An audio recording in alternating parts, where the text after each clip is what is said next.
Cette vidéo introduit le chapitre 4 d'histoire intitulé « Le monde des cités grecques ». Sur cette photographie, nous reconnaissons un temple. Il s'agit d'un temple grec dédié au dieu de la mer Poséidon. Ce dieu grec était honoré dans tout le monde grec pendant l'Antiquité.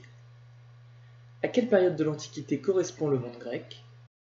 Sur quel territoire se diffuse-t-il? Platon, célèbre philosophe grec, disait que les Grecs vivaient comme des grenouilles autour d'une mare. En effet, durant le premier millénaire avant Jésus-Christ, les Grecs s'installent et fondent des cités autour de la Méditerranée. La région où naissent les premières cités grecques est la Grèce, qui se situe dans le sud-est de l'Europe et sur le littoral de l'Asie mineure. On y trouve par exemple Athènes, Sparte et Phocée. À partir de 800 avant Jésus-Christ, certains Grecs quittent la Grèce pour différentes raisons. Ils fuient des guerres, l'étroitesse de leur cité, la pauvreté, ou font preuve de curiosité et désirent voyager. Ils vont fonder des colonies, c'est-à-dire s'installer dans des régions plus ou moins éloignées pour les occuper.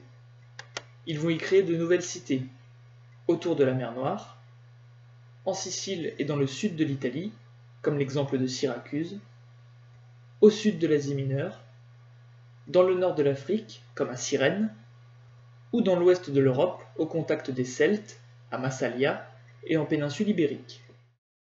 C'est au début du premier millénaire avant Jésus-Christ que naît ce monde grec. Autour du 8e siècle avant notre ère, les premières cités grecques apparaissent comme par exemple Athènes, Sparte et Phocée. Ce sont ces cités-là qui organisent les premiers Jeux olympiques en 776 avant Jésus-Christ.